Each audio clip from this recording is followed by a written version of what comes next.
Evening friends, स्वागत है आपका अपने चैनल द स्मार्ट ज्ञान अड्डा में। जी हाँ फ्रेंड्स, जीओवी एरियर आवंटन का अपडेट बताया जाएगा। जी हाँ फ्रेंड्स, साथ ही साथ एसएसए एवं जीओवी मद के वेतन और एरियर अपडेट को बताया जाएगा। फरवरी के साथ साथ मार्च का भी वेतन अपडेट बताया जाएगा। और एरियर का भुगतान कई जिलों में आज हुआ है, जिसका प्रूफ दिखाया जाएगा। और कई जिलों में अभी भी प्रक्रियाधीन है। हो सकता है वीडियो सुनते सुनते भुगतान हो जाए और आप कॉमेंट करके लिख के बताएं कि हाँ मेरे जिले में भुगतान हो गया। जी हाँ फ्रेंड, प्रेरणा स्रोत आप बन सकते हैं अन्य जिलों के लिए, क्योंकि लगभग सभी जिलों में ऑन प्रोसेस भुगतान की प्रक्रिया चल रही है। जहां पर कोई भी त्रुटि नहीं निकलती है, कोई भी तकनीकी बाधा नहीं आती है, वहां पर भुगतान हो जाता है। और जहां पर तकनीकी बाधा निकलती है वह जिला 2-3 दिन पीछे चला जाता है। कई जिलों में जो है ब्लॉक्स के एडवाइस में दिक्कत निकलती है, और तो कई जिलों में कुछ तकनीकी समस्या निकल जाती है। जी हाँ फ्रेंड, शिक्षा जगत के अन्य हलचलों के साथ सीधे चलेंगे अगले स्लाइड पर और देखेंगे क्या कुछ खबरें निकल करके आ रही है। जी हाँ फ्रेंड, उससे पहले एक बात गुजारिश, वीडियो को लाइक कर दे, चैनल पर नए हैं या अब तक सब्सक्राइब नहीं किया है तो सब्सक्राइब कर ले। द स्मार्ट ज्ञान अड्डा आपका अपना चैनल है साथियों, जो आपके उज्जवल भविष्य की कामना करता है। सबसे पहले व्यूअर सेक्टर में शुभ नारायण यादव जी भोजपुर जिले में भुगतान की बात करते हैं, और इनका कमेंट आया हुआ था कल ही। और भोजपुर में सभी जिलों ब्लॉक्स में नहीं हुआ है, आंशिक रूप से भुगतान हुआ है, तो अच्छी खबर है कि भोजपुर में भुगतान हुआ है। वैसे से फरवरी का, उससे पहले समस्तीपुर में हुआ था। समस्तीपुर भोजपुर अग्रणी जिला है भुगतान के मामले में। यहाँ पर एरियर का भी भुगतान हुआ है। यहाँ पर कटिहार से सूचना आ रही है 46,309 रुपए का एरियर 16 मार्च को भुगतान हुआ है। कटिहार जिले से भी लगभग भुगतान की प्रक्रिया चल रही है, सभी ब्लॉक्स में अभी भी नहीं हुई है। जिस तरह से गया में भी भुगतान हुआ है तो सभी ब्लॉक्स में नहीं हुआ है, अररिया में भी हुआ है, तो कई बेगूसराय में भी हुआ है। तो आंशिक रूप से भुगतान की कई जगह से सूचना मिली है, तो पूरी तरह से नहीं होने में भागलपुर से भी भुगतान की सूचना मिल रही है। तो इसके पीछे कहीं ना कहीं थोड़ी सी लेन देन की भी बात निकल करके आ रही है। जी हाँ फ्रेंड, गोपालगंज का भी 15% एरियर नहीं हुआ है। यहाँ पर भागलपुर में बिहपुर में कुछ टीचर को हुआ है, यानी कुछ का नहीं हुआ है। तो यहाँ पर कहीं ना कहीं कुछ त्रुटि है, या कुछ टीचर का के साथ जो है विभाग कुछ खेल खेलना चाहता है। जी हाँ फ्रेंड, यहाँ पर नियोजित शिक्षक के ट्रांसफर की बात की जा रही है, तो नियमावली 7th पेज बहाली में फंसा दिया गया है।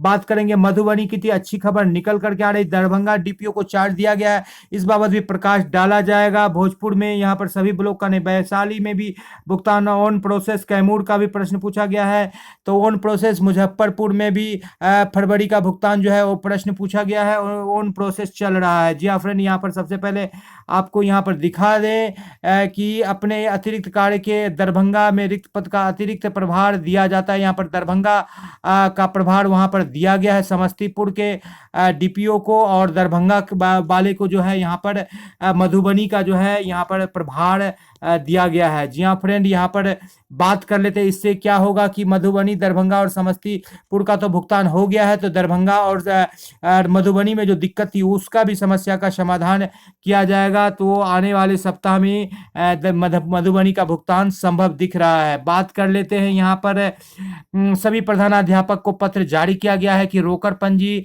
पेमेंट से संबंधित कोष प्राप्ति, भंडार पंजी, सभी चीजों को अद्यतन करके रखें, क्योंकि सभी विद्यालयों में अंकेक्षण यानी कि ऑडिट का कार्य किया जाएगा।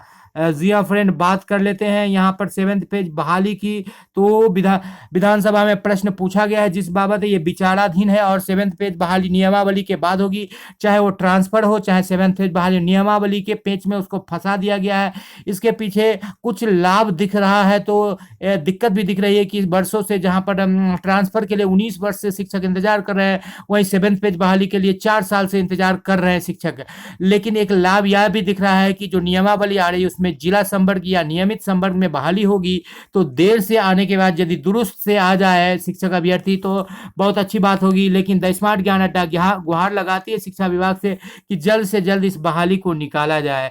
जी हाँ फ्रेंड, यहाँ पर पत्र जारी करके बताया गया है कि सभी अंतर वेतन का भुगतान किया जाए, और जैसा कि मैं आपको बात बताया कि विभिन्न जिलों से जो भुगतान की सूचना मिल रही है आंशिक, तो इस बाबत जो है प्रदेश स्तर पर भी संज्ञान लिया गया है, और बताया गया है कि पत्र का संज्ञान लेना चाहिए के माध्यम से समग्र शिक्षा अंतर्गत कार्यरत शिक्षकों का बकाया अंतर वेतन आपके द्वारा अधियाचित राशि का कार्यालय के द्वारा 20/2 को निर्गत की गई थी। विभिन्न स्रोतों से ज्ञात हुआ है कि कतिपय जिलों द्वारा बकाया वेतन वेतन, अंतर वेतन का भुगतान अनावश्यक विलंब किया जा रहा है अथवा टुकड़ों में भुगतान किया जा रहा है।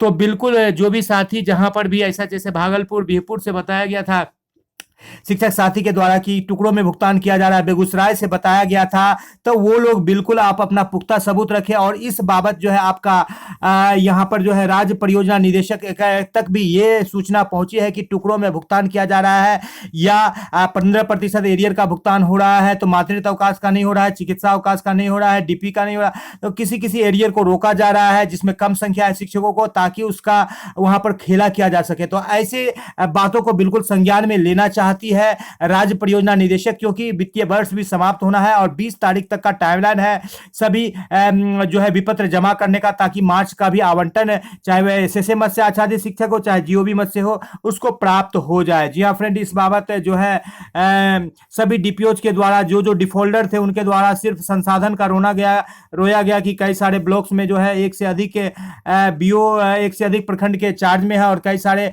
ब्लॉक्स में लेखापाल एक से अधिक प्रखंड के चार्ज में है और कई सारे ऐसे डिस्ट्रिक्ट है जहां पर की डीपीओज नहीं है। यहां पर बात कर लेते हैं, आपको दिखा दे कि सभी तरह के विपत्र का लास्ट टाइमलाइन 20 मार्च तक दिया गया है।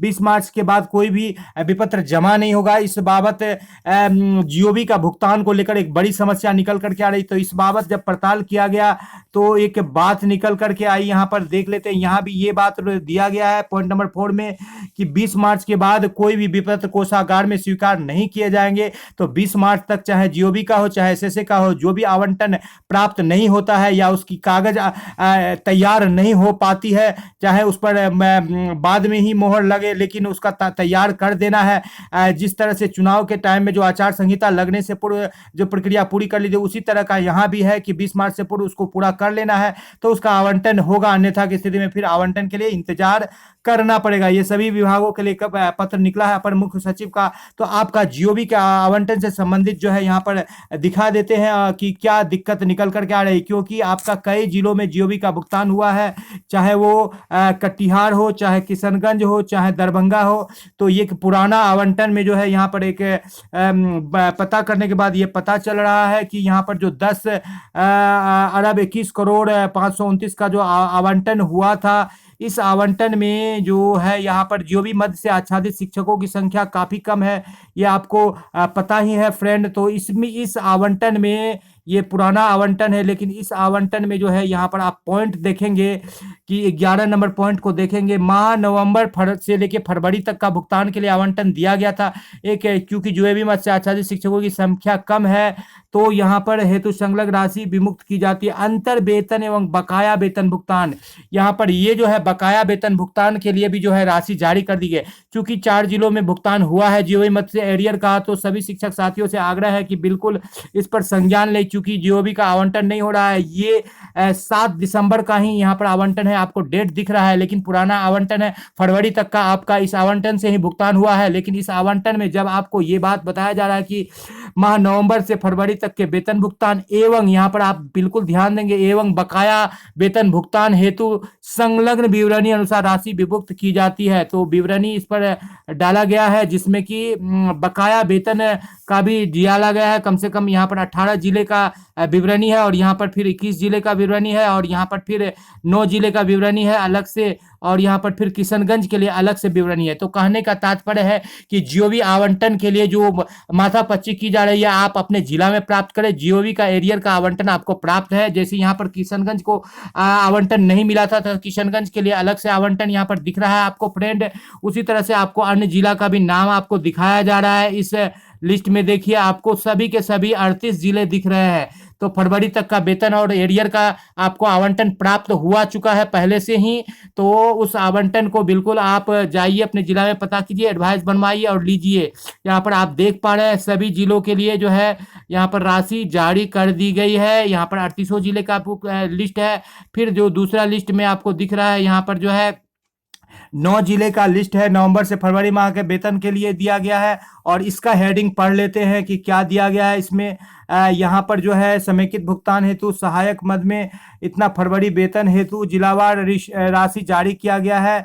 जी हाँ फ्रेंड, तो यहाँ पर कहीं ना कहीं चूंकि 4 जिलों का भुगतान हुआ है तो पता करने की जरूरत है कि इन जिलों में जो है वेतन के साथ साथ बकाया का भी, चूंकि शीर्ष हेडिंग में यहाँ पर 11 नंबर में डाला गया है, तो आप पता कर सकते हैं कि ये वेतन के साथ साथ बकाया वेतन का भी राशि आपके जिले में प्राप्त है कि नहीं। इस बाबत डीपीओ से पता करने पर जो है बिल्कुल बहानाबाजी किया गया और सटीक जवाब उनके द्वारा नहीं दिया गया है। जी हाँ फ्रेंड, बात कर लेते हैं अन्य महत्वपूर्ण खबरों की, तो सीधे चलेंगे अगले स्लाइड पर और देखेंगे कि क्या खबरें निकल करके आ रही है। तो कई जिलों में भुगतान प्रक्रियाधीन है, जैसा कि आपको बताया गया है। अभी भागलपुर, अरवल, सहरसा, बक्सर, कटिहार में हो गया, दरभंगा, नवादा, नालंदा, पश्चिमी चंपारण, रोहतास, लखीसराय, सीतामढ़ी, वैशाली, मुंगेर, सुपौल, गोपालगंज, भागलपुर का भी जिक्र हुआ। तो ये सारे जिले में भुगतान प्रक्रियाधीन है, वहां पर भुगतान की प्रक्रिया चल रही है। कोई जिला आगे पीछे से पूरा है। जिन जिलों में भुगतान नहीं हुआ है सभी जिले चल रहे हैं। यहाँ पर जनगणना से संबंधित जो है 17 मार्च को ट्रेनिंग किया गया है ट्रेनर्स के लिए। बिल्कुल आपको बता देते हैं फ्रेंड, यहाँ पर 18 मार्च का डेट आपको दिख पा रहा है। ट्रेनिंग किया गया है ट्रेनर्स के लिए, थोड़ी सी यहाँ पर दिक्कत है तकनीकी। 17 मार्च का डेट जो है 17 मार्च, 19 मार्च, 20 मार्च, 18 मार्च का, यहाँ पर 18 मार्च का ट्रेनिंग 17 मार्च को होगा और 19 मार्च का ट्रेनिंग 20 मार्च को डेट संशोधित किया गया है। फुल ट्रेनिंग की जाएगी मास्टर ट्रेनिंग के लिए। आपको पता ही है फ्रेंड कि आपको काम करना है। यहाँ पर व्याख्या की 226 व्याख्याताओं की किस्मत को थोड़ा सा चमकाया गया है और अवर सेवा में का पोस्ट उनको दिया गया है। जैसे यहाँ पर देख लेते हैं, अखिलेश कुमार झा, देवीपत चौधरी, स्नातक मिलर विद्यालय पटना को है। उनको इन सारे व्याख्याताओं को, जिसकी पूरी लिस्ट को दिखाना थोड़ा सा दिक्कत है, इन सभी को सेकेंड श्रेणी के अवर पद में दिया गया है। जी हाँ फ्रेंड, इनको समायोजित किया गया है या इनको कहा जाए कि प्रोन्नति किया गया है। अवर सेवा के शिक्षण मानते हुए इन्हें बिहार शिक्षा सेवा वर्ग 2 में सम्मिलित किया गया है। इन सारे व्याख्याताओं को इसका लिस्ट जारी कर दिया गया है। जी हाँ फ्रेंड, तो यहाँ पर बीरपुर, भागलपुर में कुछ टीचर को 15% वाला भुगतान नहीं हुआ। कुछ टीचर को नहीं हुआ है, इसके पीछे वही कार्य है जो कि राज्य परियोजना निदेशक वैद्यनाथ यादव जी के द्वारा डाला गया कि जानबूझकर ऐसा किया जा रहा है। किसी भी एक एरियर का भुगतान हो रहा है तो दूसरे एरियर को रोका जा रहा है, कुछ टीचर का हो रहा है तो कुछ को रोका जा रहा है, ताकि खेल किया जा सके। रिपोर्ट में दे दिया जाएगा कि भुगतान प्रक्रियाधीन है या भुगतान चालू हो गया और फिर भीतर ही भीतर खेल किया जाए। सीतामढ़ी के डीपीओ की ये सूचना निकल करके आ रही है। संजय कुमार देव कन्हैया को 50,000 रिश्वत लेते हुए निगरानी की टीम ने दबोच लिया है और इन्हें ऐसा लगाया जा रहा है कि सीतामढ़ी में जो ये बहाली हुई है वो कल ही अभी वैशाली से बिजली विभाग के भी कर्मी को पकड़ा गया है। सीतामढ़ी के डीओ संजय कुमार देव की गिरफ्तारी के बाद हड़कंप मच गया है और वो जल्द ही, मतलब निकट भविष्य में ही वो ज्वाइन किए थे। जी हाँ फ्रेंड, यहाँ पर बात कर लेते हैं 22-23 में सुपौल में और पूरे बिहार में जो है रात्रि प्रहरी का भुगतान किया जा रहा है और छात्रों के बीच में जो है बिल्कुल जो राशि है छात्रवृत्ति की बांटी जा रही है। इस बाबत भी आवंटन जारी हुआ है और 7th फेज बहाली के लिए शिक्षक गुहार लगा रहे हैं। बिल्कुल सरकार को जल्द से जल्द 7th फेज बहाली लानी चाहिए। समस्त सीटेट बीटेट उत्तीर्ण अभ्यर्थी गण की ओर से द स्मार्ट ज्ञान अड्डा शिक्षा विभाग खास करके शिक्षा मंत्री से ये गुहार करती है कि जल्द से जल्द जो है 7th फेज बहाली को आप लाइए। जी हाँ फ्रेंड, आज के अंक में इतना। वीडियो पसंद आ रहा है तो लाइक कर दे, चैनल पर नए अब तक सब्सक्राइब नहीं किया तो सब्सक्राइब कर